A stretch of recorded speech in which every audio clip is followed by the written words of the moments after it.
On April the 22nd, after the 51st GRAU arsenal detonated, Russian forces began collecting fragments of ammunition scattered across a wide area.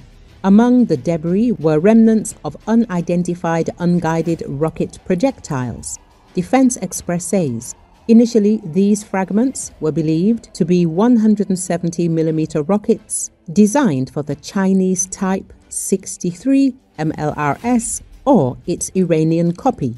However, in a recent interview with the War Zone, GRU chief Kyrylo Budanov stated that North Korea had delivered a broad range of weapons to Russia, specifically mentioning 170mm infantry MLRS systems. Based on this information, Defense Express assesses that the destroyed munitions were likely of North Korean rather than Chinese origin.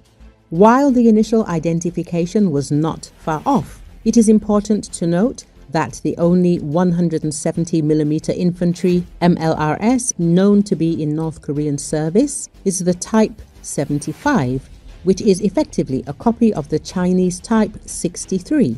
The technical specifications of the Type 75 remain unconfirmed but are assumed to be similar to the original. The Type 63 has a maximum range of 8 kilometers with standard rockets and up to 11 kilometers with improved versions.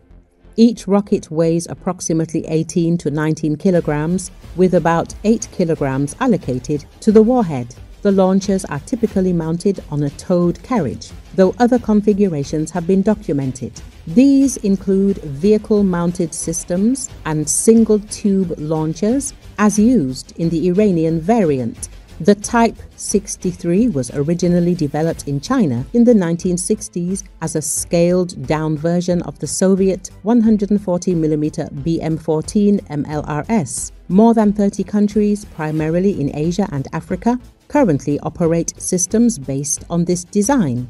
There are no confirmed reports of the Type 75 being used on the battlefield. If it has been deployed, those instances appear to be isolated. As a result, it is reasonable to conclude that most of the North Korean-supplied MLRS systems and rockets were destroyed during the explosion at the 51st GRAU depot.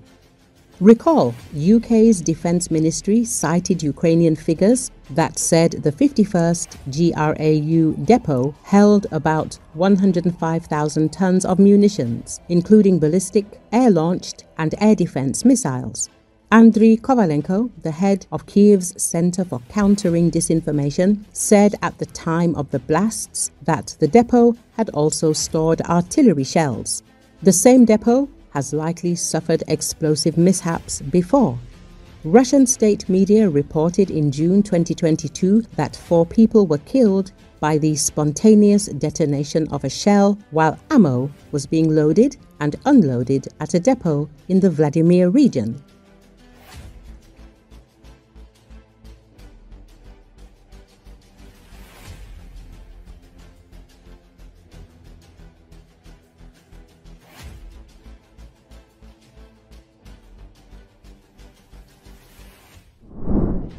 Combat operations in the Kursk region have resulted in losses of more than 6,000 military personnel from the Democratic People's Republic of Korea, fighting on the side of Russia, informs the UK Ministry of Defence. According to the latest British intelligence, DPRK forces most likely suffered over 6,000 casualties during offensive operations against Ukrainian troops in Russia's Kursk region. According to this data, total losses exceed half of the approximately 11,000 DPRK servicemen initially deployed in the Kursk region. Open sources indicate that the DPRK later deployed a limited number of additional troops to Kursk. Significant DPRK losses were almost certainly mainly due to large-scale attacks involving high infantry attrition. The intelligence report stated that on June 4, 2025, Russian Security Council Secretary and former Minister of Defense Sergei Shoigu visited the DPRK to meet with Kim Jong-un. This was Shoigu's second meeting with the North Korean leader in less than 3 months. British intelligence considers Shoigu a key interlocutor with the DPRK regarding North Korea's support for Russia's illegal invasion of Ukraine. Recall, Ukrainian Defense Forces launched an operation in the Kursk region on August 6, 2024. It has been ongoing for 10 months. Last fall, Russian troops attempted an offensive in the Kursk region. Western media reported that the attempt failed. The first reports about Russia planning to deploy North Korean soldiers to the war in Ukraine appeared in October. By December, it was confirmed that the first battalions of DPRK troops were transferred to the Kursk region to support the Russian army. Earlier this year, Ukrainian forces managed to capture 2 North Korean soldiers.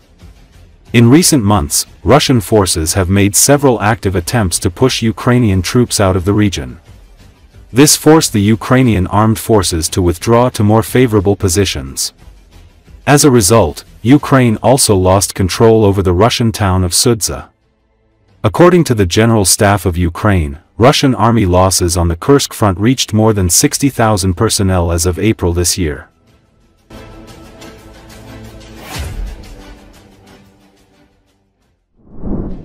The U.S. has sent a large number of refueling aircraft to Europe to provide President Donald Trump with options amid the ongoing hostilities between Israel and Iran, 2 anonymous U.S. officials told Reuters on Monday. The officials did not reveal the exact number of U.S. aircraft that were heading to the Middle East. The officials said that Nimitz aircraft carrier, which can hold up to 5,000 personnel and over 60 aircraft and fighter jets, was sent to the Middle East. The deployment signals Washington's efforts to boost its air defenses for potential protraction of the war between Iran and Israel. According to AirNAV flight tracking website, over 31 refueling aircraft of U.S. Air Force, mainly KC-135s and KC-46s, left the United States on Sunday.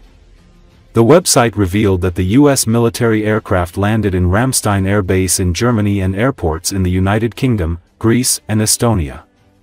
According to Eric Schouten at Diami Security Intelligence, the sudden deployment of over a dozen U.S. military aircraft was a clear sign of strategic readiness, rather than a business usual.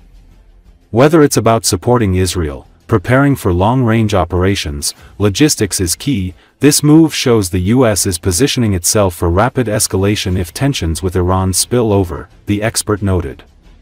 Tension heightened in Middle East after Israel launched large-scale air raids on Iran, targeting Iran's nuclear facilities and killing high-level military officials and nuclear experts.